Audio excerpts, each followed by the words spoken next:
நான் சாப்பிட்டு முடிச்சிட்டேன். ரொம்ப ருசியா இருந்துச்சு. சாப்பிட்டு முடிச்சிட்டீங்களா? நல்ல பசங்க. அம்மா ஒரு நிமிஷம், அந்த சாப்ஸ்டிக்ஸ் எனக்கு கொஞ்சம் தாங்கல. எனக்கு சாப்ஸ்டிக்ஸா? எதுக்காக கேக்குற? ஒண்ணும் இல்ல, சும்மாதான். ஆஹா, இதுக்குள்ள இவ்ளோ இருக்கா? என் தேவைக்கு அதிகமாவே இருக்கே. ஆமா, நீ என்ன பண்ணிக்கிட்டு இருக்க? இந்த குச்சிகளை வச்சு ஒரு தெப்பத்தை உருவாக்கி அது மூலமா ஒரு தீவுக்கு போறியா?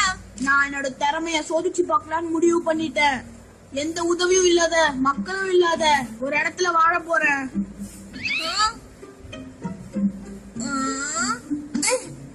ராபின்சன் க்ரூஸா? நீ இது படிச்சிட்டியா நோபிட்டா? அப்ப சரி, நான் உனக்கு ஒரு பலூன் டிராஃப்ட் கொடுக்கறேன். இது கடல்ல போகும்போது ரொம்ப உதவியா இருக்கும். வேண்டாம் வேண்டாம், எனக்கு யாரோட உதவியும் தேவையில்லை. இதை நானே செய்ய போறேன். ஆனா இது நீ தனியா செய்யறதுக்கு உனக்கு ரொம்ப நாள்